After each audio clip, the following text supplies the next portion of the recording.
Hello, gentle listeners. Welcome back to another episode of The Unseen Word. Today's episode is a special one. It's a rainy day.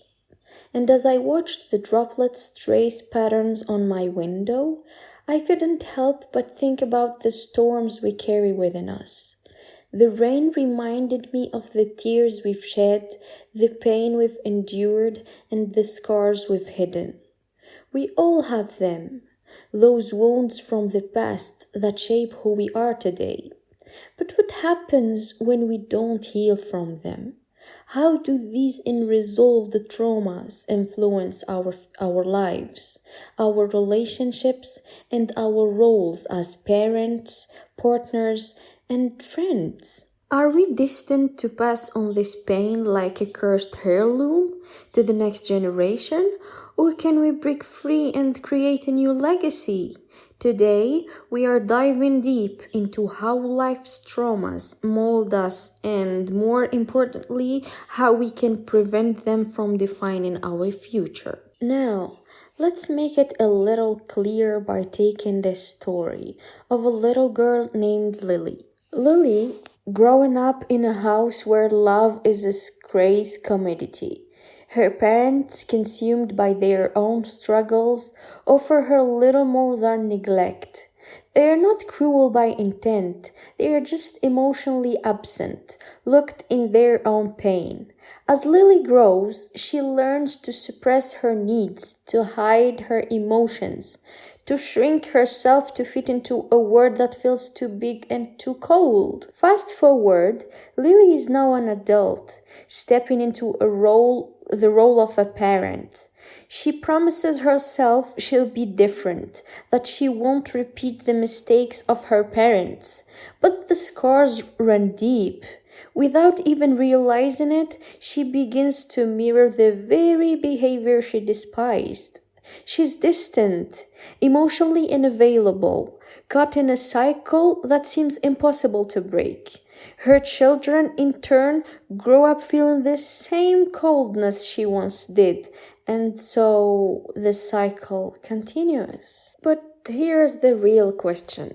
Is this cycle inevitable? Are we bound to repeat the patterns of our past, or is there a way to break free? Now we have to understand a little bit how this functions. Old traumas and unresolved issues can deeply shape our identity by creating defense mechanisms that become ingrained in our thoughts, behaviors, and emotional responses. These patterns, developed to cope with the past pain, influence how we see ourselves and interact with the world, often without our awareness.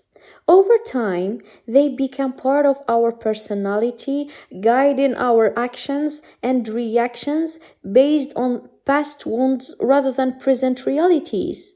Healing involves recognizing these patterns and gradually reclaiming our true authentic selves. Let's turn to philosophy for a moment. Kierkegaard once said, "Life can only be understood backwards, but it must be lived forwards." Our traumas are like shadows that follow us, shaped by our past, yet looming large in our present. But what if we could understand those shadows?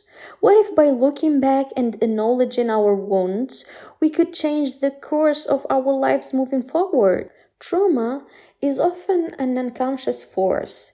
It's the ghost in the room influencing our thoughts, actions, and decisions without us even realizing it. Lily didn't choose to be emotionally distant. It's simply what she learned. It's what her parents learned. And it's what their parents learned. This is the tragedy of trauma.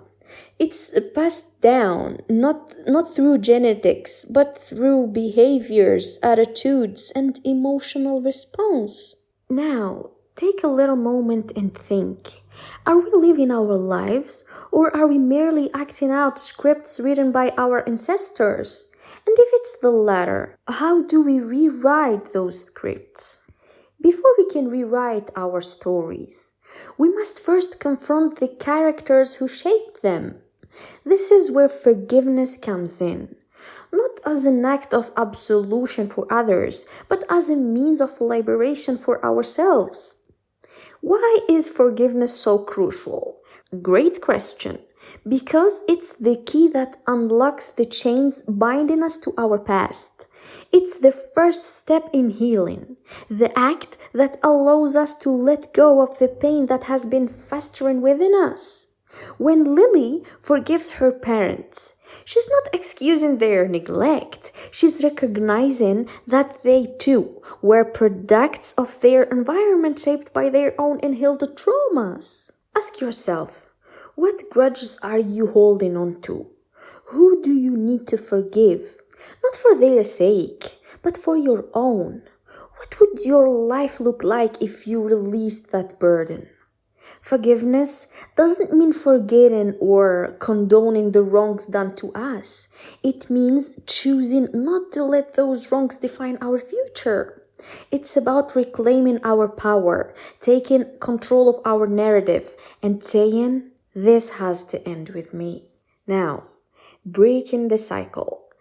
There are many of you are asking what to do. And here are some practical steps that may be helpful. Once we've made the decision to forgive, the real work begins.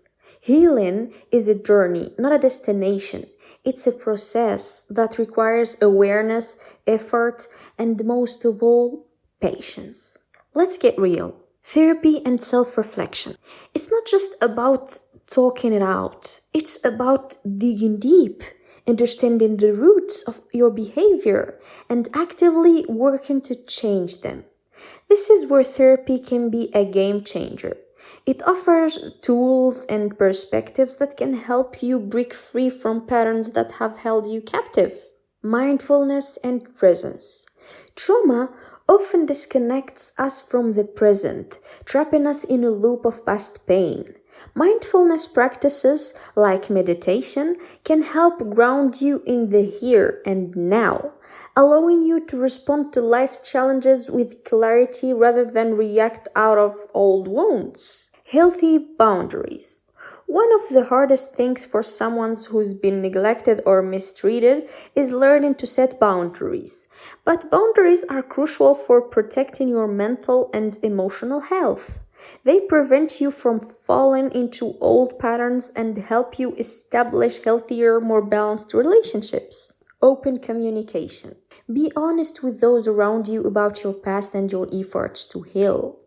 Transparency can create stronger, more supportive relationships. It's okay to say, I'm working on this, or I need help.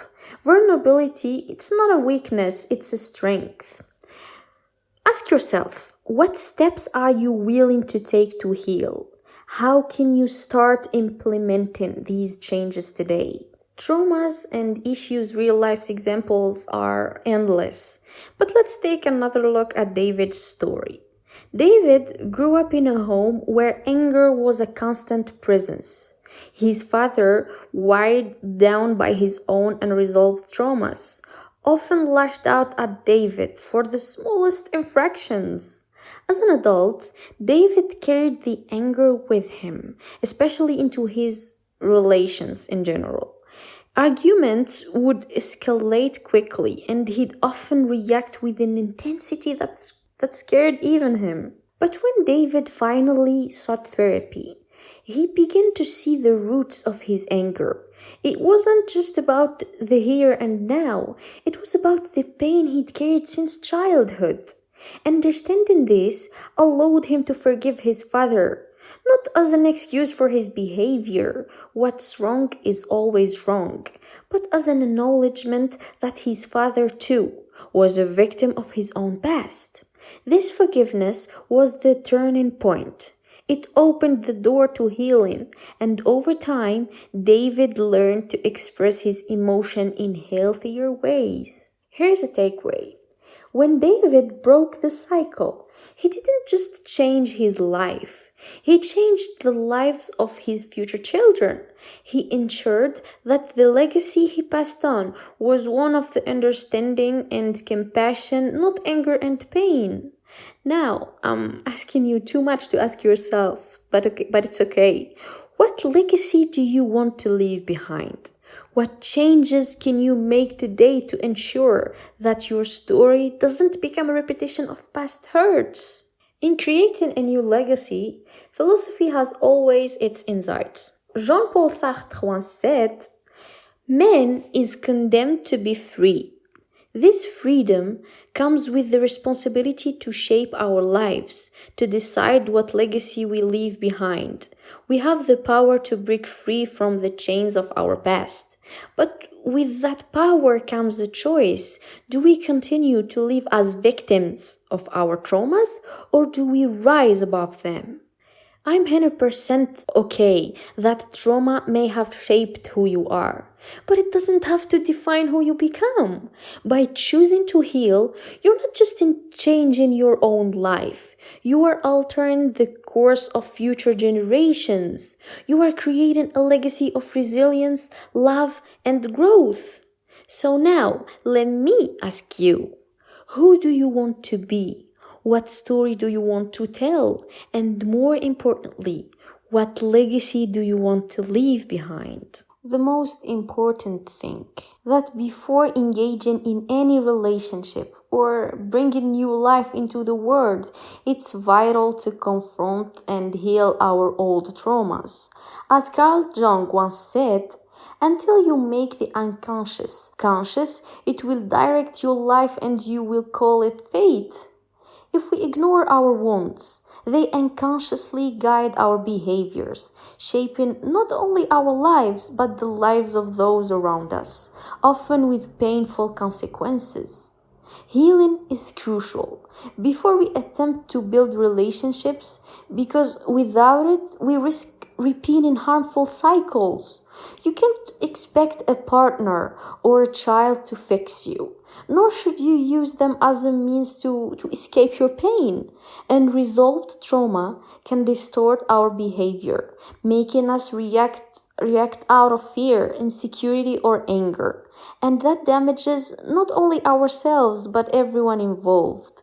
It's important to heal before ruining something beautiful in your life or those lives of your loved ones. The philosopher Jean-Paul Sartre reminds us that we are our choices. Healing is a choice we must consciously make, rather than expecting others to bear the weight of our unresolved issues. It's unfair to assume that others, especially children, can or should carry our burdens. Khalil Gibran captures this responsibility beautifully. Your children are not your children. They are the sons and daughters of life's longing for itself. We owe it to the next generation to give them freedom from the shadows of our past. A moment of reality. If you are aware of your trauma, the most responsible thing you can do is work through it before you involve others.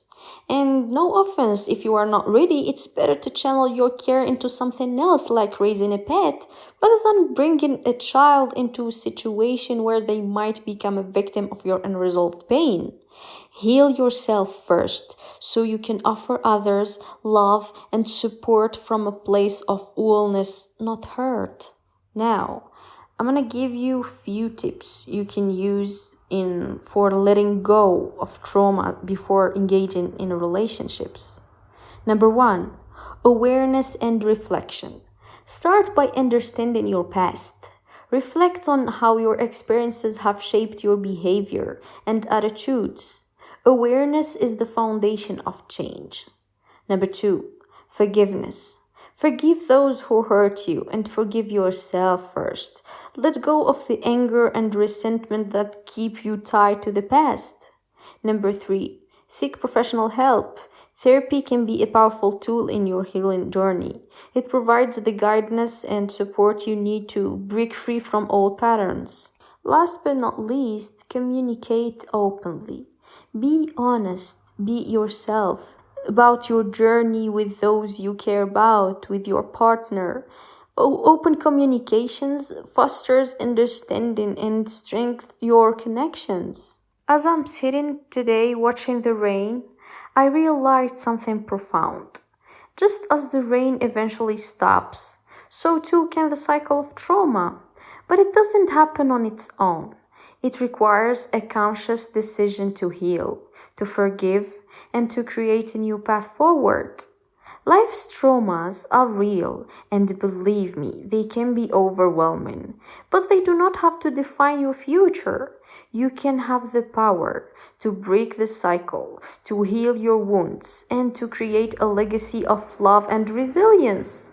Life's traumas are real, and they can be overwhelming, but they do not have to define your future. You have the power to break the cycle, to heal your wounds, and to create a legacy of love and resilience. It all begins with forgiveness, with letting go of the past so that you can embrace the future with open arms. And with that, we come to an end of today's episode. Remember, healing is not a quick fix, it's a journey, and it starts with self-awareness. We owe it to ourselves and to those we love, whether they are friends, partners, or even the next generation, to break the cycle of trauma and not pass it down. No one else is responsible for fixing us, and no one should suffer because of what we haven't addressed. So, before you start a new relationship or bring new lives into the world, take the time to heal, to know yourself deeply, and to grow. As the great Carl Jung said, "He who looks outside dreams, but he who looks inside awakens." Let's all awaken one step at a time. If this episode resonated with you, I'd love to hear your thoughts. Share your experiences, your own healing journey, or what stood out to you in today's episode. Message me, comment, or share this with someone who might need to hear it. Let's keep the conversation going, and together we can grow and heal.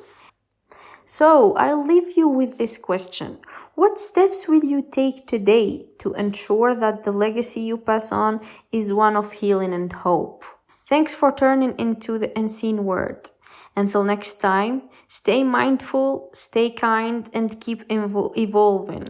Take care and don't forget to share your thoughts. See you next time.